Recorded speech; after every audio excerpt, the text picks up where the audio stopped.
iyi ni radiyo BBC gahuza miryango ivugira i Londres kuri metero 19 25 31 na 41 no ku mirongo ya FM mu karere k'ibiyaga bigari no kuri internet kuri bbcgahuza.com.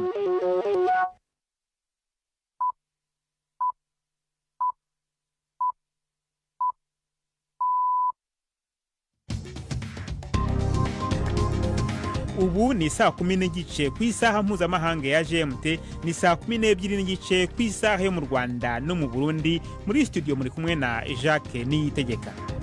Izi ni ingingo z'ingenzi zigize aya makuru. Umunyapolitiki Paul Rusesabagina utavuga rumwe na leta y'u Rwanda aravuga ko hagiye gushinga ihuriro rinini ry'abatavuga rumwe bose n'ubutegetsi bwa Kigali. Paul Rusesabagina uyu munsi afite misiyo yo guhuza amashyaka yose y'abanyarwanda aha bakagera kugira ngo yose yegerane ahure noneho ashyira imbaraga hamwe. Inyuma y'amezi atari make batwara imodoka zinywa lisansi mu mujyi wa Bujumbura bafite ikibazo, ubu bariruhutsa ngo bamaze ibyumweru 2 babona iyo lisansi noneho batarinze gutonda umurongo. Igisirikare cyo muri Senegal kiravuga ko hari ubwato bwabonetse ku nkombe z'inyanja ikora kuri icyo gihugu burimo imirambo itari munsi ya 30. Tubafitiye n'ikiganiro cy'urubuga rw'imikino. Muri mwese ikaze muri amakuru yo kuri wa mbere, turi ku itariki ya 23 z'ukwezi kwa 9.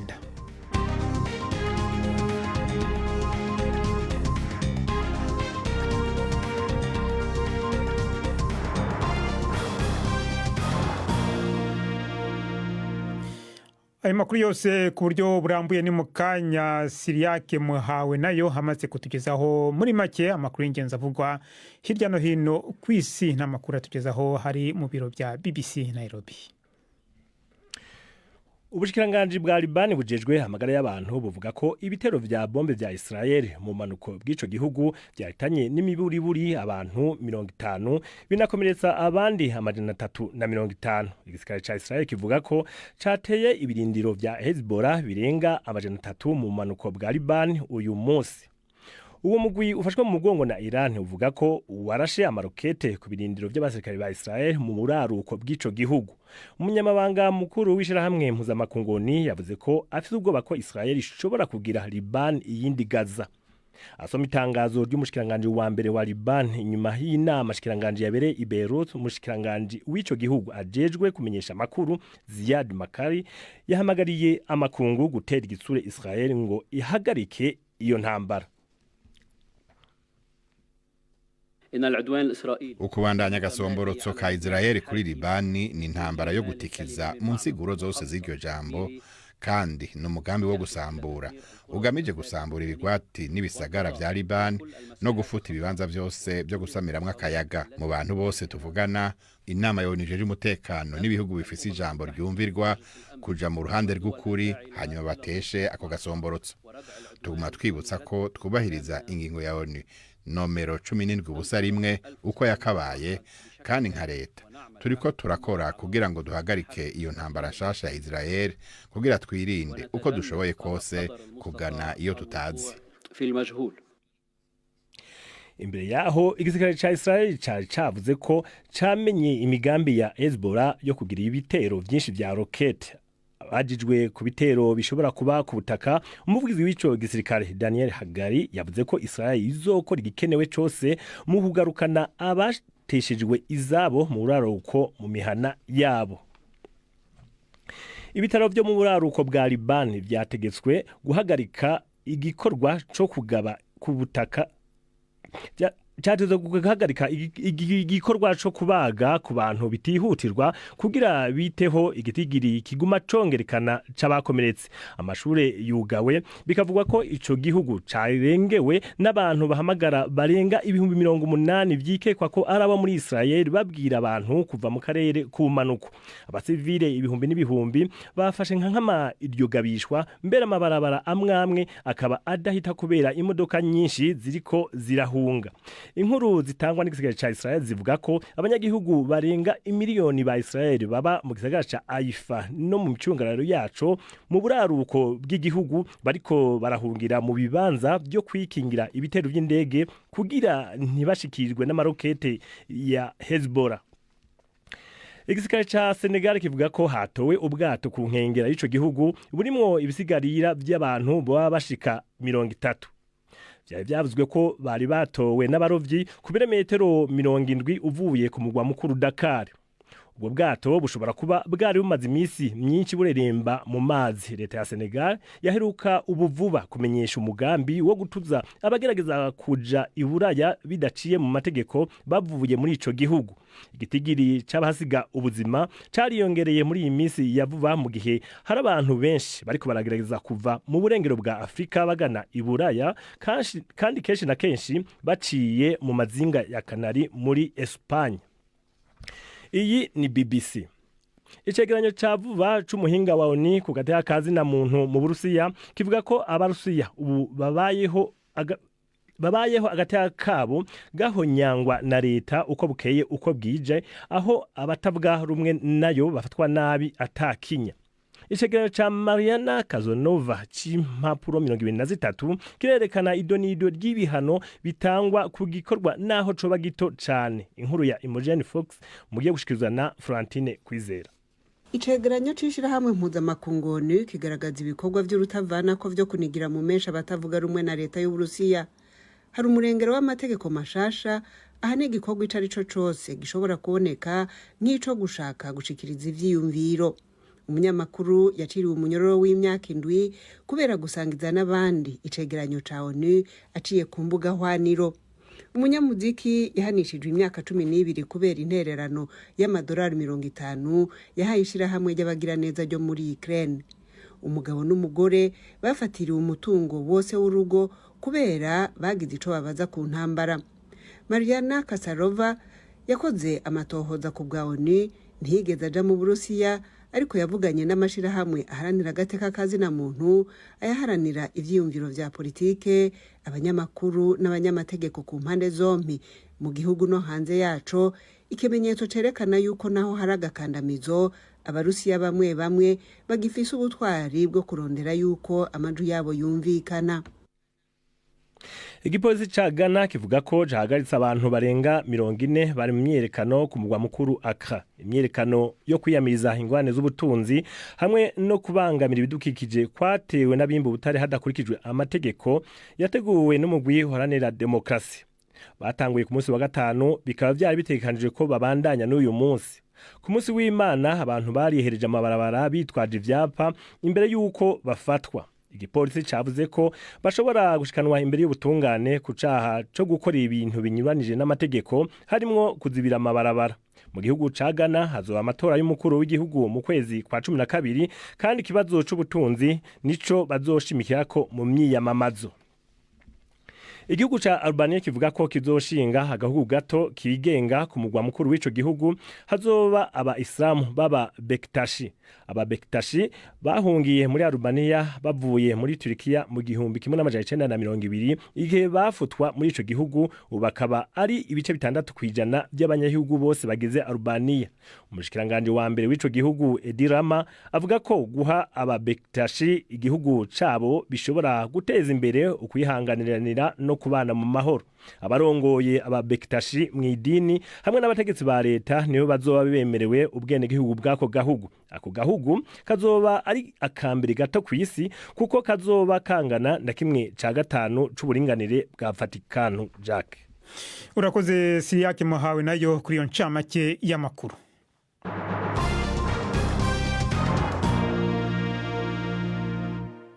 Aramakuru ku buryo burambuye reka tuyahere kuyerekeranye n'u Rwanda. Umunyapolitiki Paul Rusesabagina utavuga rumwe na leta y'u Rwanda aravuga ko hagiye gushinga ihuriro rinini ry'abatavuga rumwe bose n'ubutegetsi bwa Kigali. Mu kiganiro yagiranye kuri wa gatandatu n'abatavuga rumwe n'ubutegetsi bw'u Rwanda baba ku mugabane w'Uburayi i Buruseli mu Bubiligi, aho yari yabakoranije, Rusesabagina yavuze ko atarota heba politiki. Nyuma yo gufatwa muri 2020 akaza gukatirwa gufungwa imyaka 25 ahamijwe ibyaha by'iterabwoba, Paul Rusesabagina unafite ubwenegihugu bw'Ububiligi akaba yemerewe no gutura muri Amerika yari ku mwaka ushize ku mbabazi z'umukuru w'igihugu cy'u Rwanda nyuma y'ibiganiro hagati y'u Rwanda na Amerika igihugu cya Qatar cyabayemo umuhuza. Paul Rusesabagina yashubije ibibazo bya mugenzi wacu Alain Majesté Barenga inyuma y'icyo kiganiro cyo kuwa gatandatu i Buruseli. Nagira ngo rero bibutse yuko nanone ngihari kandi nanjye mfite uburenganzira ntibuharanira. Paul Rusesabagina yagiye afunguye yavuze ko ahagaritse ibya politiki. Uno munsi none murasuye mu bya politiki? Ariko umuntu muri politiki ashobora gufata vakanse akagenda akaruhuka aho yazashakira akasubira muri politiki, kuko ubundi muri demokarasi kandi igihugu cyacu cy'u Rwanda ni igihugu cyitwa ko gifite demokarasi, ni nacyo tubwira isi yose, nicyo ubutegetsi bw'u Rwanda bubwira isi yose. Ntabwo rero bwabwira umuntu ngo twebwe tuziyamamaza, twebwe tuzagaragara muri politiki, ariko wowe nta burenganzira ufite bwo kugaragara. Politiki ikorera ni shaka ijyahe mu runani rw'amashaka atangwe politiki nyabaki itandukanye niyo yahora akora Paul Rusesabagina. Paul Rusesabagina uyu munsi afite misiyo yo guhuza amashyaka yose y'abanyarwanda aho ava akagera, kugira ngo yose yegerane, ahure, noneho ashyira imbaraga hamwe. Ni nabwo butumwa natanze, niba mwari muri mu biganiro natanze, ubutumwa natanze nabwiye abanyarwanda twari turi kumwe, nababwiye nti icyifuzo ni uko kugira ngo abantu batsinde muri demokarasi bashyire imbaraga zabo hamwe. Ubu rero iryo somo nigishije niryo nanjye niteguye gukurikiza. Ni ishaka ryitwa gute? Namba ari urunani rw'amashaka ruzoba rwitwa gute? Urugamba ruzoba rumeze gute? Ntabwo turafata izina tuzita ihuriro ryacu, kuko icy'ingenzi ni uko gusa twumvikana yuko abantu bagiye guhura. Kurondera abantu b'abanyepolitiki mukorana, muzokorana n'imigambwe iri hanze y'u Rwanda cyangwa n'iri mu Rwanda? Ugiye kurondera gute politiki? N'iri mu gihugu turakorana, uretse ko abari mu gihugu ari abantu rimwe na rimwe tudashaka gushyira ku karubanda, nabo ubwabo badashaka kwiyerekana kubera umutekano wabo, ariko n'abari mu gihugu turakorana. Urugamba rwa politiki mu Rwanda ntimushobora gusubirayo, abandi barafashe umuheto. Mbe abafashe umuheto nabo nyine muzokorera muri urunani, mwebwe mu gihe byo kwanka muzogira ibiganiro na leta y'u Rwanda, mu gihe bitokundaho muzofata umuheto na mwebwe. Erega burya icyo abantu batazi ni intwaro ya mbere ikomeye. Intwaro ya mbere ikomeye ntabwo ari misile, ntabwo ari Kalashnikov cyangwa za zindi ngo za 47. Intwaro ya mbere ikomeye ishobora kuba nziza cyangwa mbi bitewe n'uko nyirayo yayikoresheje n'ijambo.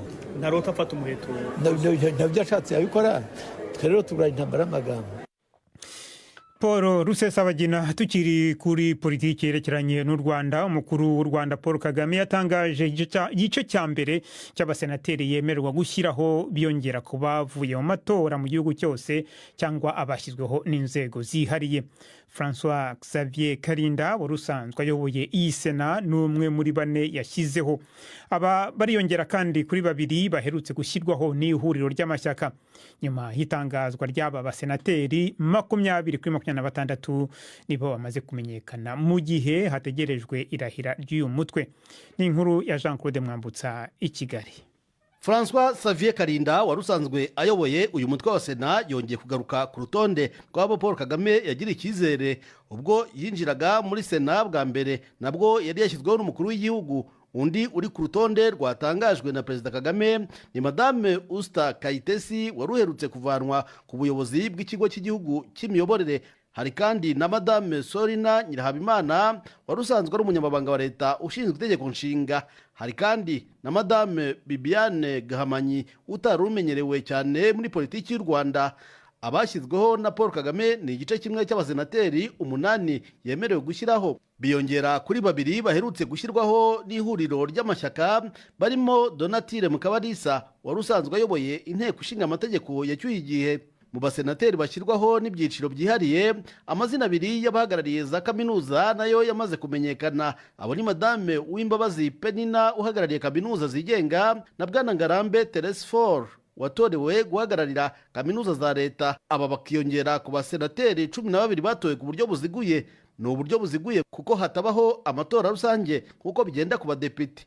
Abagize inama njyanama za buri murenge n'uturere nibo bemererwa gutora abasenateri. Intara y'Uburengerazuba, Amajyepfo n'Uburasirazuba zihagararirwa n'abasenateri 3 kuri buri ntara. amajyaruguru yemererwa abasenateri 2 naho umujyi wa Kigali ugatanga umusenateri umwe. Mu matora y'abasenateri kandi nta mashyaka agaragara nubwo harimo ababa basanzwe bari mu mashyaka azwi. Ni urwego rugizwe n'impuguke benshi bakaba baraminuje mu nzego zitandukanye. Inshingano zabo zirimo kwemeza amwe mu mategeko yatowe n'abadepite, kwemeza abategetsi bakuru bashyizweho ndetse no kwita ku bibazo by'abaturage. Gusa abaturage batari bake bagaragaza ko bafite amakuru makeya cyane kuri uru rwego ndetse bamwe bakifuza ko bagira uruhare mu matora yabo. Jean-Claude Mwambutsa, BBC Gahuzamiryango i Kigali. Mukomeje kumva BBC Gahuzamiryango, muradukurikira kandi kuri Kisoro FM mu majyepfo ya Uganda. Abari kuri internet muradukurikira kuri Facebook Live. Tugeze ku isaha ya saa 12:45 ku masaha mu Rwanda no mu Burundi.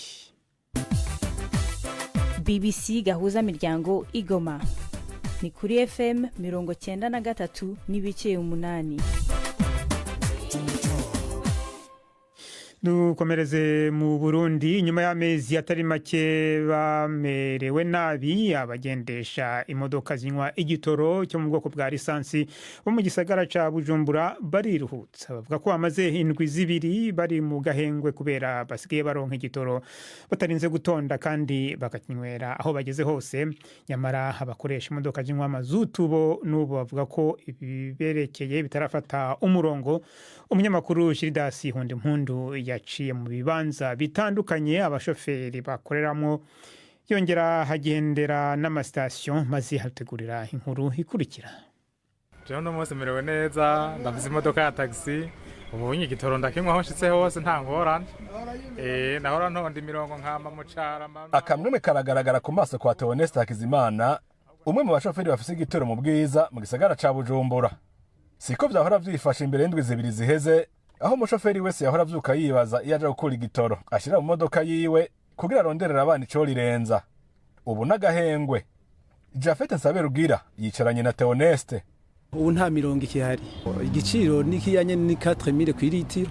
Twebwe nitumenye igihe imisi bizomara, ariko twebwe nk'abashoferi vyotunezera hamwe twoguma turonka igitoro nkuko turiko turakironka ubu. Twifuza yuko vyobandanya ahubwo gusumbaha igitoro kikaboneka gose. Muri ayo mezi aheze ku masitasiyo yagize Imana karonka gatoro wasanga hanwa akajagari kadasanzwe. Hamwe wumva ngo bariko batanga igitoro c'abadiaspora gusa, ahandi ukumva ngo baha imodoka za VIP. Vyatuma abashoferi bato bato bibaza ko bakumirwa. Izaka Kimana umwe muri bo ariruhutsa. Twe twaragira ibibazo bidasanzwe cane, ibibazo vyinshi mu miryango, mu gusumira abana, kugira tubiha amazu, kugira dutanga amaveresema, n'ababosi benshi batwirukanye turabura ubuzi kubera ico kibazo cyo kubura igitoro. Ariko uyu munsi turabishima cane kuko tunwa aho tugeze.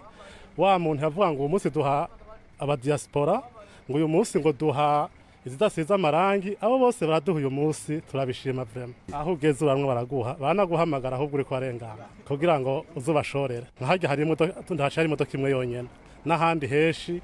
Nukuri ahubwo dusaba ko vyoguma kunyene iyi class ntidusubira kuboneka yabaye nk'iheze. Tuzogume turiko dukora ukunyene. Mpeje kuganira nabo bashoferi naciye ngendera amasitasiyo agera kuri 10 mu gisagara ca Bujumbura. Kuri yose nasanze igitoro cyo mu bwoko bwa essence arinywa nawe. Nta n'imodoka zari zihari. Ndayisaba korera kuri imwe muri ayo masitasiyo. Ubu bifite igitoro kweri kuri no station kirakwiye neza. Mu nka twegwa ibinogo kuri essence biruzuye, abakiriya baraza bakanywa ico bashaka, mbere ntibakinywa na byinshi. Ashize nk'ibihumbi 200 uzibona imodoka yuzuye. Kubera bari baramenyereye biya bintu vya kera, baca baguma bisekiriza bakavuga ati tunywe ikigume cyuzuye. No kuvuga ku mugoroba hitaranywa yuzuza. Usanga hagiye nk'ibihumbi 15 200 gusa. Nubwo uyu musore akenguruka, aremeza ko akiri ibitarafata umurongo. Asaba leta kubikura mu nzira. Gusa ikintu kitubuze na mazutu kweri. Amazutu ntibarantwemera n'amautopayema kugira ngo turihe, barihama babituzane mu binogo. Kuca amazutu dusaba ko botuzanira nyene ibinogo bikuzura tugakora akazi, ababosi bakaryoherwa, natwe bakaduhemba banezerewe. Ubu bukene bwa mazutu bushobora kuba aribwo butuma bamwe mu bagendesha bisi nini zunguruza abantu bagumana umujinya. Kuri rimwe mu mashuri aho zafise izunguruza abanyeshuri bita bus scolaire, benezo ntibaremera kuzigarukana. Basa n'abashaka kuguma bakorera ku biciro vya magendo kandi bibujijwe. Umwe mu bavyeyi avuga ko batorohewe. N'ubu dusa n'abimenya imodoka y'ishure yahora ituduganira abana ku bumwe ntikibatora mugabo abavyeyi twaciye biyungunganya bararondera imodoka mugo barondeye ntoyi abana bakagenda baduganye kwa kundi mugabo bariko barisuganya baronke imodoka nini mugabo aribo biyirondereye atari ishurire barondereye. Nagerageje kurondera uburongo ikigo ca leta Sopebu kira ibijanye n'ivy'igitoro kugira numva ingene vyifashe muri rusangi ariko sindashobora kumuronka. Gildas Yihonda Impondo Ibujumbura. Twerekeze mu burengerazuba bwa Afrika aho igisirikare cyo muri Senegal kivuga ko hari ubwato bwabonetse ku nkombe z'inyanja ikora kuri icyo gihugu burimo imirambo itari munsi ya 30 yatangiye kubura. Bwabonetse ku birometero 70 uvuye ku murwa mukuru Dakar. Guverinoma ya Senegal iherutse gutangaza gahunda yo guhangana n'ikibazo cy'abimukira bava muri icyo gihugu berekeza mu mahanga mu buryo butemewe n'amategeko. Mu minsi ishize hagaragaye impfu nyinshi mu gihe abantu benshi bagerageza kuva muri Afrika y'uburengerazuba bajya mu Burayi akenshi banyuze mu birwa bya Espagne byitwa Canary. Inkuru ya Wiros muragezwaho na Primed ku magenge. Uravye aho ibiziga byari bigeze mu gusanguka abo bimukira bashobora kuba bari bamaze iminsi myinshi bareremba aho mu bahari ya Atlantique imbere yuko abarovyi babatora mu mazi uba ku nkengera ya Mamele. Igisirikare ca Senegal kivuga yuko kiriko kiragerageza kurondera iyo ubwo bwato bw'igiti bwo kuroba bwahagurutse buva na ryari bwahagurukiye. Nubwo hamaze kuba amasanganya menshi y'akaga ukubura akazi bituma abakiri bato biheba mu gufata iyo nzira yo kuva muri Afrika y'uburengero bagana amazinga ya Canary y'igihugu ca Espagne. Bamwe bavuga yuko batagishobora kubeshwaho no kuroba bakidogera ubwato bunini bw'abanyamahanga buroba ataco busiga aho mwibahari. ONU ivuga yuko mu mwaka uheze abantu 40,000 barondera kuja Buraya binjiye mu mazinga ya Espagne. Igitigiri nyaco bisa nuko atankeka ko kiruta ngaho kure niyo. Inkuru ya Wiros. Naho mu ihembe rya Afrika ibitangazamakuru byo muri Somalia biravuga ko ubwato bwo mu Misiri bwajejeje umubare munini w'ibikoresho bya gisirikare muri icyo gihugu. Ibi bikaba bitangajwe mu gihe icyuka kibi gikomeje kwiyongera mu karere ko mu ihembe rya Afrika gitewe n'ubushake bwa Ethiopia hidakora ku nyanja bwo kureba ukuntu yabigeraho. Ni inkuru nanone ya Wiros ariko muragezwaho na Ivete Kabatesi. Nta komanyirizwa ry'intwaro rya Loni rikiri kuri Somalia. Kuhagera rero ku ibikoresho bya gisirikare biturutse mu Misiri bishobora gufatwa nk'amasezerano y'ubucuruzi asanzwe hagati ya guverinoma zombi, ariko hari bigaragaza ko bishobora kuba bifite aho bihuriye n'ikibazo kinini kijyanye na politiki y'akarere.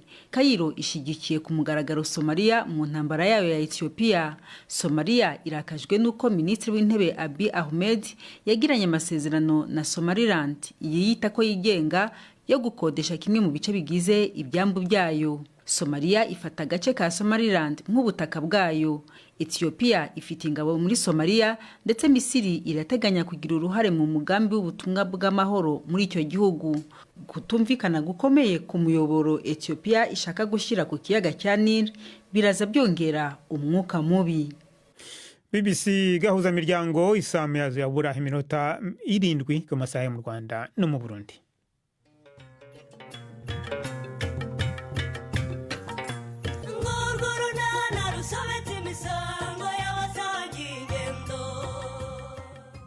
Mu kiganiro unana cyo kuri wa kabiri twabateguriye ndakurahiye Stefa sinshobora nanjye ndemezo namuzanye kandi ntagomba kuva hano seto ariko Stefa uranzi cyangwa ntunzi umva reka tureke guterana amagambo yewe wowe nakugushije neza ngo buri cyose kugira ngo ucishe makeya uwanzi ariko ubu noneho bibaye itegeko ndemeza agomba kuba hano nakubwiye ko ibyo bidashoboka none urumva bigomba kugenda bite ni 12:45 kuri BBC.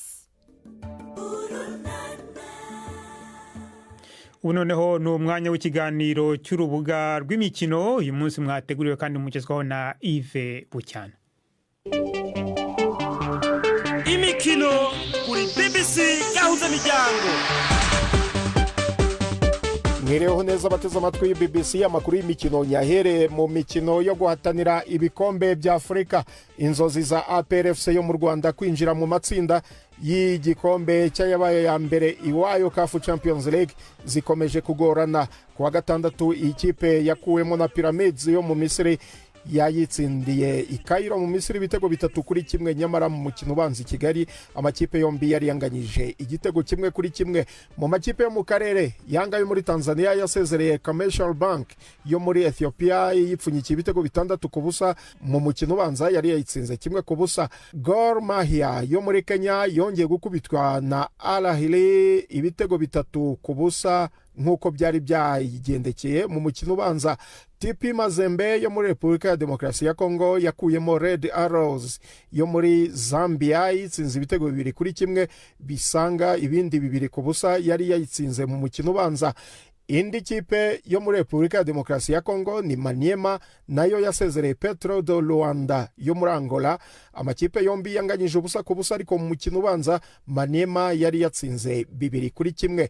Mu mikino y'igikombe cya Confederation, ikipe ya Rukinzo yo mu Burundi yasezerewe na CS Sfaxien yo muri Tunisia yayitsinze igitego 1-0, ndetse no mu mukino ubanza Sfaxien yari yatsinze igitego 1-0. Simba yo muri Tanzania yo yasezereye Al Ahly Tripoli yo muri Libya itsinze ibitego 3-1. Mu mukino ubanza amakipe yombi yari yanganyije 0-0.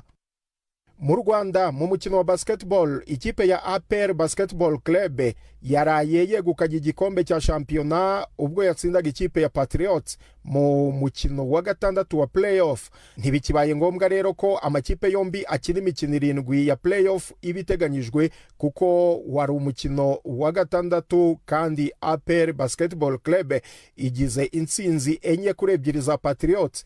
Umukino waraye ukinwe nijoro, APR yawusoje ifite amanota 73 kuri 70 ya Patriots.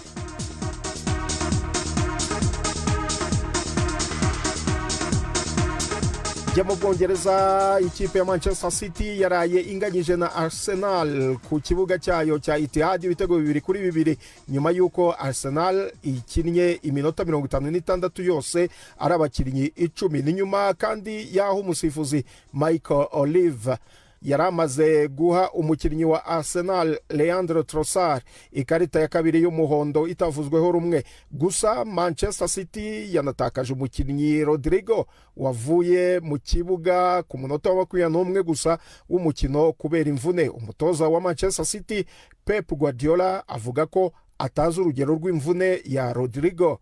Arsenal yaje kwishyura igitego City yari yayitsinze, nyuma itsinda igitego cya kabiri. Arteta yizera gukura intsinzi ya mbere ku kibuga cya Etihad, ariko ishoti rya myugariro John Stones wa Manchester City ryatumye amakipe yombi atahana inota 1-1. Hagati aho kandi rutahizamu wa Manchester City Erling Haaland ejo yinjije igitego cye cy'ijana ubwo yatsindaga igitego cya mbere cya City. Uyu rutahizamu ukomoka muri Norvege amaze gukinira City imikino 105 mu myaka irenga 2 gusa muri iyi kipe, akaba nyine amaze kwinjiza ibitego 100 mu myaka ye 24 gusa. Haaland amaze kugeza ku bitego 235. Urebye amakipe yose amaze gukinira muri Molde, Red Bull Salzburg, Borussia Dortmund na Manchester City n'ibitego 32 mu ikipe y'igihugu ya Norvege. Aha ni naho nsoreje amakuru yacu y'imikino. Gendi Yves Bucyana.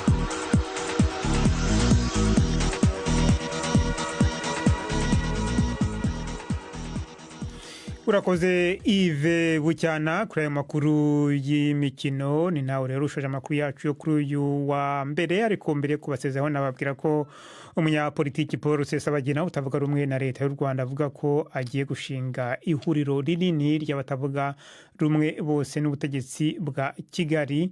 Naho mu Burundi, nyuma y'amezi atari make abatwara imodoka z'intwari lisansi mu mujyi wa Bujumbura bafite ikibazo cyo kubona lisansi ubu ngo bariruhutsa ngo bamaze ibyumweru 2 babona iyo lisansi batarinze gutonda imirongo. Naho muri Senegal igisirikare cyaho kiravuga ko hari ubwato bwabonetse ku nkombe z'inyanja ikora kuri icyo gihugu burimo imirambo itari munsi ya 30. Ano makuru yarahagarawe na Nina Hiradukunda.